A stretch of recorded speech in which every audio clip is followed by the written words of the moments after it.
High guys, welcome back to my channel Kshitij Bandana ব্লগে। আজকে এসেছে ভিডিওটা একদম সম্পূর্ণ ট্যাটু নিয়ে। আর এই ট্যাটুর পেছনে অনেক ঘটনা আছে। তোমাদের সাথে কথা বলার আগে আমার হাসি পাচ্ছে ভিডিওটা শেয়ার করার আগেই। দেখো, আমি না অনেক দিন ধরে ট্যাটু করবো, 2 বছর ধরে ভাবছি ট্যাটু করবো।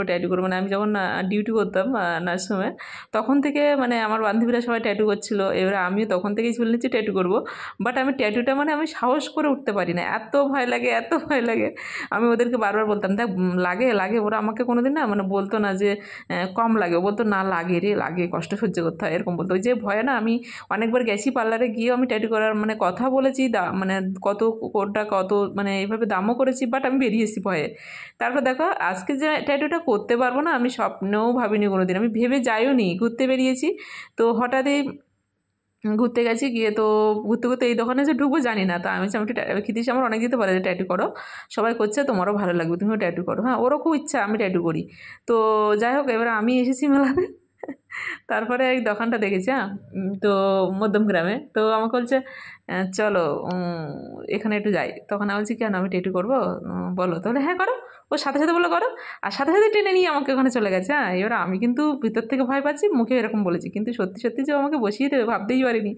তো তারপরে অ্যাটলিস্ট নিয়েছে। আমি কিন্তু ক্ষিতিশের হাত চেপে রেখেছি, পুরো ওর হাত মানে মানে আমার মনে হচ্ছে আমি মাংস তুলে নিচ্ছি, এত জোরে চেপে রেখেছি। কারণ এইটা যখন করছিল না, মনে হয় যেন গাটা শিশির করছে, আর লাগে, সত্যিই তাই লাগে জানো।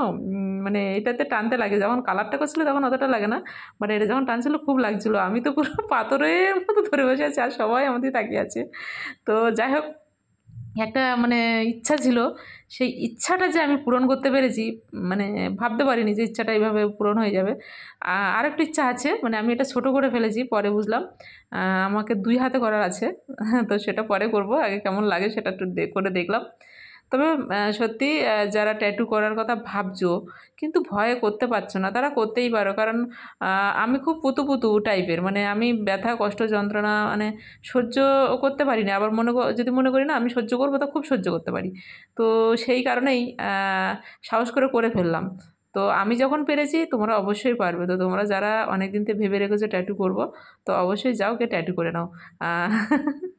ভালো জায়গার থেকে করে নাও, তোমাদের ব্যথা লাগবে না আশা করি। হ্যাঁ, তো চলো, ক্ষিতিশ তো দাঁড়িয়ে দাঁড়িয়ে ভিডিও করছে আর আমি ট্যাটু করে নিচ্ছি। তো আমার ট্যাটুটা কেমন হয়েছে তোমরা অবশ্যই কমেন্ট করে জানাবে, আর ভালো লাগলে অবশ্যই লাইক করবে। ওকে, আর যারা প্রথম আজকে দেখছো আমার ভিডিওটা, তো তারা অবশ্যই আমার চ্যানেলটাকে সাবস্ক্রাইব করে রাখো, আর পাশে থাকা বেল বাটনটাকে অন করে দাও, যাতে আমি ভালো ভালো ভিডিও চালে তোমাদের ওখানে অল নোটিফিকেশান চলে যায়। আর এখানে বলো তো সাউন্ড, প্রচুর গান চলছিল, মানে একটা সাংস্কৃতিক অনুষ্ঠান হচ্ছিলো, তো সে আওয়াজটা আসছিলো। তো কপিরাইট দেবে জানোই, তার জন্য সেই সাউন্ডটাকে আমার মিউট করে আমি নিজের ভয়েসটা দিলাম। তো ক্ষিতিশকেও বললাম যে তুমি একটু করো, কিন্তু ও করবে না। ওগুলো তো পছন্দ, মানে আমার গায়ে হাত পা ঠিক আছে, বাট ওর গায়ে হাত পা ও পছন্দ করে না। কেন দেখো, ওর নিজের একটা গলার চেন, আংটি, এগুলো পর্যন্ত ব্যবহার করে না। শ্বশুরবাড়ি যায় তাও পর্যন্ত করে না, ও এরকমই। ও কি একটা মানুষ, অদ্ভুত ধরনের। তো যাই হোক, আমার ট্যাটুটা কেমন হয়েছে অবশ্যই তোমাদের থেকে আশা করব কমেন্ট করে জানানো।